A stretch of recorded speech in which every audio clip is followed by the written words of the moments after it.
He aspirants welcome back to our channel again. So आज हम लोग बात करने वाले हैं 23 दिसंबर 2022 के कुछ करंट अफेयर क्वेश्चंस के ऊपर। So let's get start with the first question and the first question is who has been appointed as the chairperson of Atomic Energy Regulatory Board for a period of 3 years. So right answer of first is it's C, which is Dinesh Kumar Shukla. Okay, तो दिनेश कुमार शुक्ला जो है यहाँ पे ये senior nuclear scientist हैं और इनको यहाँ पे अपॉइंट किया गया है 3 सालों के लिए। किस चीज़ का चेयरपर्सन अपॉइंट किया गया है? एटॉमिक एनर्जी रेगुलेटरी बोर्ड का। ओके, यहाँ पे जो अपने जी ज्ञानेश्वर राव जो हैं इनको यहाँ पे इन्होंने सक्सीड किया, यानी कि जो अपने ज्ञानेश्वर राव जो हैं इससे पहले यहाँ पे चेयरमैन थे, अब इनको यहाँ पर हटा करके इनको यहाँ पे रखा गया। ओके, तो यहाँ पे अगर हम देखा जाए तो अब बात कर लेते हैं एटॉमिक एनर्जी रेगुलेटरी बोर्ड की। ओके, तो ये 15 नवंबर 1983 के दिन यहाँ पे इसको बनाया गया था एंड इसके अलावा मुंबई में इसका यहाँ पे इसका हेडक्वार्टर है। ओके, इसके अलावा यहाँ पे अगर हम बात करें तो यहाँ पे ये इंडिया में जितना भी यहाँ पे न्यूक्लियर बॉम्ब के ऊपर या फिर सॉरी न्यूक्लियर एनर्जी के ऊपर जितना भी यहाँ पे काम होता है उसको पूरी तरीके से ध्यान रखता है ये। साथ ही में यहाँ पे जब भी हम लोग यहाँ पे न्यूक्लियर एनर्जी की या फिर एटॉमिक एनर्जी की जब भी यहाँ पे बात करते हैं तो यहाँ पे ये हाई रिस्क में रहता है कि भाई अगर इसमें कुछ भी प्रॉब्लम हुआ तो भाई पूरा डिजास्टर हो जाएगा। ओके, तो उसको यहाँ पे नहीं होने देना है। साथ ही में यहाँ पे जितने भी यहाँ पे सेफ्टी इक्विपमेंट्स हैं वो यहाँ पे रखना, जितने भी सेफ्टी पैरामीटर्स हैं उसको 10 बार यहाँ पे चेक करके रखना और तभी हम लोग इसका यहाँ पे इस्तेमाल कर सकते हैं। ओके, इसके अलावा यहाँ पे इन्वायरमेंट हो गया या फिर यहाँ पे ह्यूमन लाइफ हो गया या फिर कोई भी यहाँ पे लिविंग ऑर्गेनिज्म का जो यहाँ पे लाइफ है और उसकी हेल्थ जो है वो यहाँ पे ख़राब नहीं होनी चाहिए just because of atomic energy. Okay, हम लोग अपने एनर्जी के चक्कर में बाकी सब भी बर्बाद कर देंगे, तो उन सब चीज़ों के ऊपर ध्यान रखने के लिए ये पर्टिकुलर रेगुलेटरी बोर्ड यहाँ पे बनाया गया। Okay, next question is which is the only institute in India to get a A grade by NAAC। So right answer of second is it's B, which is Guru Nanak Dev university. Okay, कहाँ पर है? पंजाब में। Okay, तो जो हमारे यहाँ पे आम आदमी की सरकार है वो मे बी वहाँ पे अच्छा तरीके से काम कर रही है। CM भगवंत मान, ठीक है, तो मतलब भगवंत मान जो है वहाँ के CM है और उन्होंने कह सकते हैं या फिर खुद देखो, अगर यूनिवर्सिटी के लोग अपने आप से खुद काफ़ी अच्छे हैं तो यूनिवर्सिटी को यहाँ पे रैंकिंग मिलना काफ़ी आराम से मतलब मिल जाता है। ओके, इसके अलावा यहाँ पे अगर हम बात करें तो ये एक ऑल ओवर इंडिया में एक पहला यूनिवर्सिटी बना है। इससे पहले जो अपना ये NAAC का जो ग्रेड A मिलता है वो कॉलेजेस को मिलता है, लेकिन यहाँ पे सिर्फ और सिर्फ पूरी यूनिवर्सिटी को यहाँ पे दे दिया गया। ओके, तो अपने आप में ये मतलब एक फर्स्ट टाइम ऐसा हुआ है कि किसी यूनिवर्सिटी को मिला है और जब भी यहाँ पे किसी यूनिवर्सिटी को मिलेगा तो उसके अंतर्गत जितने भी कॉलेजेस हैं मतलब समझो कि काफ़ी अच्छे हैं और काफ़ी बेस्ट लेवल के। Okay, next question is who has launched a program to create impact leader in the area of environment social governance। so right answer of third is it's a D, which is Indian Institute of Corporate Affairs। okay, तो इसमें देखो क्या है ना कि जो अपना environment social और governance है इसमें हमें यहाँ पे लीडर्स क्रिएट करने की काफ़ी ज़रूरत है। ओके, और ये जो यहाँ पे जो लीडर्स रहेंगे वो हर एक सेक्टर के ऊपर, जैसे कि यहाँ पे इन्वायरमेंट एक सेक्टर है, सोशल एक सेक्टर है और फिर गवर्नेंस एक सेक्टर यहाँ पे है। तीनों सेक्टर में यहाँ पे जितने भी डेटा है उसको यहाँ पे कलेक्ट करेंगे और हमारे जो इन्वेस्टर्स हैं, इन्वेस्टर्स जितने भी होते हैं जो अपना पैसा लगाते हैं उनको प्रोवाइड करना है। ओके, सो दैट कि जो अपना इन्वेस्टमेंट है वो इंडिया में यहाँ पे कर सकें। ओके, चाहे वो डोमेस्टिक इन्वेस्टमेंट हो चाहे हम लोग यहाँ पे इंटरनेशनल इन्वेस्टमेंट की बात करें। ओके, अब यहाँ पे क्या क्या होगा तो अपना इन्वायरमेंट है, तो इन्वायरमेंट में सबसे बड़ा अभी यहाँ पे चल रहा है क्लाइमेट चेंज। ओके, कि हम लोग क्लाइमेट चेंज में कितना यहाँ पे योगदान कर रहे हैं कि भाई उसको सुधारने के लिए क्या क्या हम लोग कर रहे हैं। इसके अलावा यहाँ पे अपना आता है ग्रीन हाउस गैस की इसको कंट्रोल कितने अच्छे तरीके से कर रहे हैं, पॉल्यूशन आ जाएगा, डिफॉरेस्टेशन आ जाएगा, इसके अलावा यहाँ पे अपना वाटर मैनेजमेंट आ जाएगा, वेस्ट मैनेजमेंट आ जाएगा। Okay, waste management, water management गलत हो गया, मैनेजमेंट वेस्ट मैनेजमेंट। ओके, इस तरीके से और भी कई सारी चीज़ें हैं जो इन्वायरमेंट के फील्ड में है, उस सबको यहाँ पे डेटा को पूरा यहाँ पे कलेक्ट करके अपने इन्वेस्टर को देना है। ओके, तो सो दैट कि वो अपना पैसा जो है वो इंडिया में इन्वेस्ट कर सकें। सेम वे में यहाँ पे सोशल में है, तो सोशल में मतलब कि सेफ्टी हो गया, हेल्थ हो गया, इसके अलावा इक्वालिटी मोस्ट इंपॉर्टेंट हो गया, मतलब इसके अलावा यहाँ पे जो जो जेंडर बायस्ड जो जितनी भी चीज़ें होती हैं वो सब कुछ को हटा करके यहाँ पे जो सोशल लेवल पे जितनी भी चीज़ें हैं उनको यहाँ पे जितना भी डेटा है वो यहाँ पे निकालना। उसके बाद गवर्नेंस में यहाँ पे भाई मतलब bribery, corruption, cyber security, privacy, इसके अलावा इलेक्शन में ट्रांसपेरेंसी, ये सारी चीज़ें इसके अंदर आ जाती है। ओके, तो ये काफ़ी इंपॉर्टेंट है। ओके, बिकॉज तीनों ही सेक्टर जो है वो बहुत ज़रूरी है हमारे लिए। Next question is which country to host the 13th WTO ministerial meeting in 2024? So right answer of fourth is it's D, which is UAE. Okay, तो अगला जो यहाँ पे ये अपना UAE का जो सॉरी यहाँ पे जो WTO का जो यहाँ पे मीटिंग होगा वो 2024 में होगा और कहाँ पे होगा? UAE के आबू धाबी में होगा. ओके, इसके अलावा यहाँ पे बात करें तो 13th होगा, यानी कि 12th कहाँ हुआ है? तो जो 12th है वो इस साल यहाँ पे जून में हुआ था. ओके, जून 2022 में हुआ था. ओके, एक चीज़ याद रखिएगा कि ये जो अपना WTO का जो यहाँ पे मीटिंग है वो हर 2 साल के बाद होता है, यानी कि 2022 में यहाँ पे हुआ है, इसलिए अगला मीटिंग 2024 में यहाँ पे रहने वाला है. ओके, 1995 में इसको यहाँ पे लेके आया गया था. 164 इसके यहाँ पे मेंबर्स हैं. जेनेवा में इसका यहाँ पे हेडक्वार्टर है और जो यहाँ पे जो 12th वाला जो यहाँ पे मीटिंग हुआ है वो जेनेवा में ही हुआ था. ओके, अब हम बात कर लेते हैं कि WTO जो वर्ल्ड ट्रेड ऑर्गेनाइजेशन है वो यहाँ पे करता क्या है. ओके, तो जो जितनी भी यहाँ पे ग्लोबल ट्रेड है उसको यहाँ पे रेगुलेट करने का काम करता है. इसके अलावा मॉडर्न सिस्टम फॉर ट्रेडिंग, जितने भी मॉडर्न अलग अलग तरीके हैं उन सबको यहाँ पे यूज़ करना है. साथ ही में अगर हम बात करें तो पेंडेमिक के बाद जितना भी यहाँ पे मतलब हम लोग का लॉस हुआ है उन सबको यहाँ पे रिकवर करने के लिए बोला गया है. इसके अलावा जो अपना यहाँ पे बायलेटरल ट्रेड है उसको यहाँ पे अच्छा करना है हर कंट्री के साथ. एंड मोस्ट इंपॉर्टेंट यहाँ पे फ्री फ्री ट्रेड एग्रीमेंट रखना है. ओके, सो दैट कि आप यहाँ देखो यहाँ पे मेन है कि आप अपना टैक्सेस जो है वो यहाँ पे बढ़ा नहीं सकते. इसके अलावा कोई भी यहाँ पे आपका इकोनॉमिक डिस्प्यूट नहीं होना चाहिए किसी कंट्री के साथ. तो अमूमन हर कंट्री के साथ थोड़ा बहुत रहता ही है. ओके, बट वो मेन मैटर नहीं है. मेन ये है कि भाई ये सब नहीं करना है. Okay, next question is what is the name of country first green steel brand launched by Jyotiraditya Scindia on 20th of December? So right answer of fifth is it's C, which is Kalyani Fetters. Okay, तो Kalyani fetters जो है वो यहाँ पे एक steel brand है. India का first यहाँ पे ग्रीन स्टील ब्रांड है. अब हम लोग समझते हैं कि भाई जब भी यहाँ पे कोई भी ग्रीन वर्ड अगर हम लोग यहाँ पे इस्तेमाल करेंगे तो उसका मतलब क्या होगा. ओके, यानी कि इसका सीधा मतलब होगा, कहाँ लिखा हुआ है ग्रीन, इसका सीधा मतलब होगा कि भाई ये जो पूरा इंडस्ट्री है, क्योंकि भाई स्टील बना रही है तो भाई यहाँ पे पूरा का वो इंडस्ट्री होगा, मैन्युफैक्चरिंग फैसिलिटी यहाँ पे होगा, वो पूरा का पूरा जो है वो यहाँ पे कार्बन इमिशन फ्री रहेगा या फिर जीरो कार्बन इमिशन कह सकते हो कि यहाँ पे रहने वाला, जो कि अगेन काफ़ी ज़्यादा अच्छी बात है. इसके अलावा यहाँ पे रिन्यूएबल एनर्जी का यहाँ पे पूरी तरीके से जो रिसोर्स है उसका यहाँ पे हम लोग इस्तेमाल करने वाले हैं एंड उसी से पूरा जो अपना स्टील प्लांट है वो यहाँ पे चलेगा. ओके, ये पूरा का पूरा यहाँ पे एक इन्वायरमेंट फ्रेंडली प्लांट यहाँ पे रहने वाला है, सो दैट कि जो अपना जितना भी अपना इन्वायरमेंट है वो ख़राब ना हो सके, बिकॉज स्टील प्लांट से काफ़ी high amount of carbon release होता है. इवन स्टील बनाने के लिए भी वहाँ पे कार्बन का इस्तेमाल होता है. ओके, तो वो काफ़ी है हमारे लिए, बाकी हम लोग रिलीज नहीं करेंगे. ओके, साथ ही में यहाँ पे कार्बन न्यूट्रल रहेगा, यानी कि कोई प्रॉब्लम नहीं है और इंडिया का जो रैंक है वो यहाँ पे अच्छा रहने वाला. साथ ही में यहाँ पे ये भी बोला गया है कि भाई जितना भी अपना अभी आने वाले जितने भी यहाँ पे मैन्युफैक्चरिंग फैसिलिटी यहाँ पे बनने वाला है उसे हमें यहाँ पे ग्रीन मैन्युफैक्चरिंग फैसिलिटी यहाँ पे बनाना पड़ेगा, सो दैट कि जितना भी अपना पॉल्यूशन वगैरह है वो कम से कम यहाँ पे फैल सके.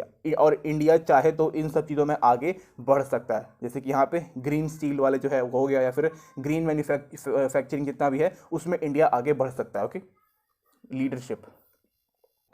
Next question is which countries are talk to use the rupee in foreign trade? So answer of sixth is it's B, which is Sri Lanka and Russia. Okay, तो श्रीलंका और रशिया जो है वो चाहते हैं कि भाई जो उनका यहाँ पे ट्रेड चल रहा है, इंटरनेशनल ट्रेड जो यहाँ पे चल रहा है वो इंडियन रुपीज़ यानी कि INR में यहाँ पे हो. ओके, इसके अलावा यहाँ पे बात की जाए तो श्रीलंका के अपने यहाँ पे रीजन हैं इसको इस्तेमाल करने के और रशिया के अपने रीजन है. ओके, एक एक करके बात कर लेते हैं. श्रीलंका के पास जो यहाँ पे डॉलर है, डॉलर ऐसे नहीं, डॉलर अच्छे से बनाएंगे, हाँ ये वाला, जो इनके पास जो डॉलर है वो यहाँ पे ऑलमोस्ट ख़त्म हो चुका है और अब इनके पास लाइक और कोई बढ़िया ऑल्टरनेटिव नहीं है, तो यहाँ पे ये INR इस्तेमाल कर रहे हैं. ओके, सो दैट कि जो इनका ट्रेड बैलेंस है वो यहाँ पे बना रह सके.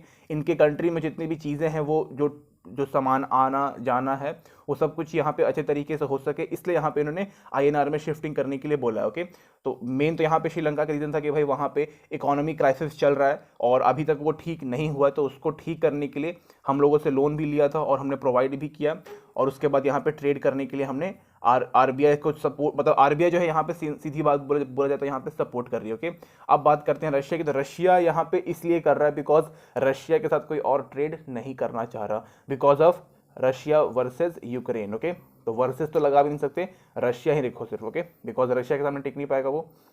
तो यहाँ पे मेन जो है अगर हम बात करें तो रशिया जो है वो INR इस्तेमाल करने के पीछे उसका मेन ये रीज़न है कि भाई ऑल ओवर वर्ल्ड से इसके ऊपर सैंक्शन लग चुके हैं, मतलब कह सकते हो कि बैरियर लगा दिया गया कि भाई हम आपसे ट्रेड नहीं करेंगे, और इसके वजह से रशिया के पास भी जो है डॉलर का शॉर्टेज हो रहा है। ओके, तो यहाँ पे इसलिए उन्होंने INR में शिफ्ट किया। यहाँ पे इसको इस्तेमाल करने के लिए अलग अलग यहाँ पे स्पेशल बैंक अकाउंट्स यहाँ पे ओपन किए जाएंगे, जिसके माध्यम से यहाँ पे जो ट्रांसफ़र है वो यहाँ पे किया जाएगा। इसके अलावा इंडिया का जो यहाँ पे अपना INR जो है वो यहाँ पे काफ़ी अच्छे तरीके से स्ट्रांग हो जाएगा। ओके, साथ ही में इंडिया का जो अपना इंपोर्ट और एक्सपोर्ट जो है वो भी यहाँ पे अच्छा होगा, और बाकी कंट्रीज़ के साथ जो रिलेशन है उसमें और मजबूती यहाँ पे देखने को मिलेगी। ओके, मेन जो है, और साथ में जो अपना इंडिया का जो इकोनॉमी है वो भी काफ़ी अच्छा होगा। मोस्ट इंपॉर्टेंट चीज़ जो अपना इंडियन INR का जो रुपये का जो यहाँ पे वैल्यू है, इस वैल्यू में काफ़ी यहाँ पे सुधार देखने को मिलेगा। ओके, एंड ये काफ़ी इंपॉर्टेंट है। साथ में अगर हम बात करें तो RBI जो है वो अपने जितनी भी यहाँ पे सार्क के जितनी भी कंट्रीज हैं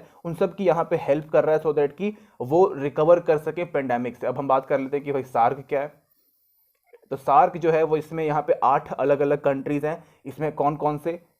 मालदीव, श्रीलंका, इंडिया, पाकिस्तान, अफगानिस्तान, नेपाल, भूटान, बांग्लादेश।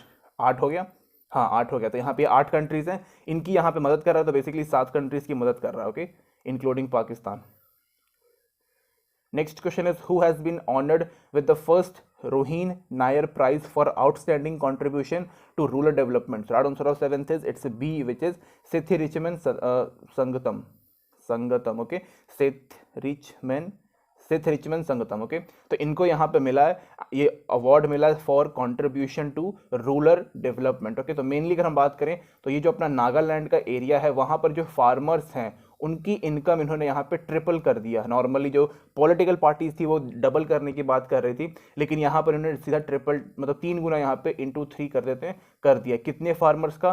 1200 फार्मर्स का। यहाँ पे इन्होंने कुछ न्यू टेक्निक्स यहाँ पे इनको बताया कि भाई जिससे जो आप फार्मिंग जो यहाँ पे कर रहे हो उसमें आपको ह्यूज अमाउंट ऑफ सक्सेस देखने को मिलेगा। ओके, यहाँ पे इंटीग्रेटेड फार्मिंग, फ्रूट ग्रोथ, इसके अलावा यहाँ पे शिफ्टिंग फार्मिंग का यूज़ किया गया। अलग अलग यहाँ पे बेस्ट जो प्रैक्टिसेस है उसका यहाँ पे इस्तेमाल किया गया, जिसकी मदद से जो प्रोडक्शन है वो यहाँ पे काफ़ी ज़्यादा हुआ, और इस प्रोडक्शन की जो क्वालिटी थी वो भी काफ़ी यहाँ पे हाई देखने को मिली। इसकी वजह से जो वहाँ पे जो डेवलपमेंट है वो भी काफ़ी अच्छा हो पाया। ओके, ये जो अवार्ड है इनको यहाँ पे नीति आयोग एन से शुरू होता है, नीति आयोग के जो चेयरमैन है सुमन के बेरी, इनके तरफ से इनको ये अवार्ड मिला for the contribution to rural development, जो कि अगेन काफी ज्यादा यहाँ पे इंपॉर्टेंट है। Okay, next question is, which country has launch a group of friend to promote accountability for crime against peace keeper? So right answer of it's A, which is India. Okay, तो India जो है वो यहाँ पे एक database यहाँ पे बना रहा है, जो कि जितने भी यहाँ पे जो piece keeper, UN peace keeper के खिलाफ जो भी यहाँ पे कभी कभी लाइक मार हो जाता है, प्रॉब्लम हो जाता है, इनको भी यहाँ पे पीट दिया जाता है, तो उनके खिलाफ जितने भी क्राइम्स होते हैं उनका यहाँ पे रिकॉर्ड रखा जा सके। ओके, और किस कंट्री में हुआ है वो वहाँ पे रखा जा सके। रीजन इज दैट कि पीस कीपिंग में जो यूएन की फोर्स है ये अपनी, okay, UN peace keeping force, ये यूएन की अपनी फोर्स है। इसमें हर कंट्री से कुछ सैनिक जाते हैं और सबसे ज़्यादा इंडिया से जाते हैं। ओके, इसलिए इंडिया ने यहाँ पे बोला कि भाई हमारे लोग तो वो बाहर जाके मतलब प्रॉब्लम हो जाता है, तो वो नहीं होना चाहिए।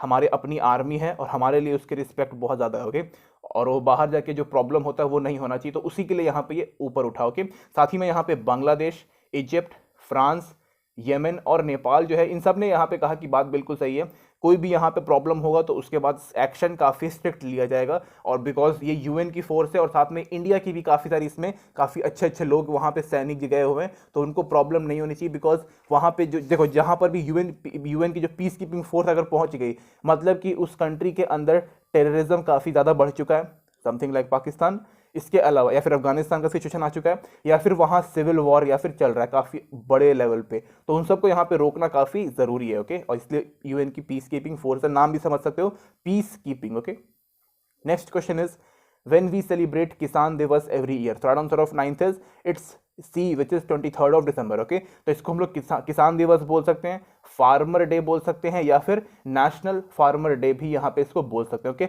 नेशनल फार्मर डे और किसान दिवस ज़्यादा बेहतर है, एक हिंदी हो गया और एक इंग्लिश हो गया। ओके, तो यहाँ पर जो हमारे फॉर्मर प्रधानमंत्री चौधरी चरण सिंह जो है, इनकी हम लोग यहाँ पे बर्थ एनिवर्सरी सेलिब्रेट करते हैं। वाई? बिकॉज इन्होंने यहाँ पे एग्रीकल्चर और उसके एजुकेशन पे काफ़ी यहाँ पे इन्होंने जोर दिया था। इसके अलावा यहाँ पे टेक्नोलॉजी का इस्तेमाल करना, नॉलेज को यहाँ पे इम्प्रूव करना, और साथ ही में जितने भी यहाँ पे किसान हैं या फिर जितने भी यहाँ पे फार्मर्स हैं, उनके वेलफेयर स्कीम के ऊपर यहाँ पे बहुत अच्छे तरीके से उन्होंने काम किया था और बात करना। ओके, साथ ही में हमारे अगर जो सेकंड प्रधानमंत्री यानी कि जो हमारे अपने लाल बहादुर शास्त्री जो हैं, उन्होंने भी जय जवान जय किसान का यहाँ पे नारा दिया था, यानी कि जो हमारे जवान हैं वो सरहद पे हमारी सुरक्षा कर रहे हैं और जो यहाँ पे किसान है वो हमारा पेट पाल रहे हैं। ओके, तो दोनों ही काफ़ी इंपॉर्टेंट है हमारे लिए और दोनों की रिस्पेक्ट करना काफ़ी इंपॉर्टेंट है। ओके, बिकॉज अभी के टाइम पे जो फार्मर्स हैं, वो एक तो पहली चीज़ तो ये कि जो उनकी जो फार्मिंग जो यहाँ पे तरीके इस्तेमाल करते हैं वो काफ़ी पुराने तरीके हैं। ओके, हमें यहाँ पे कुछ न्यू टेक्निक्स का यहाँ पे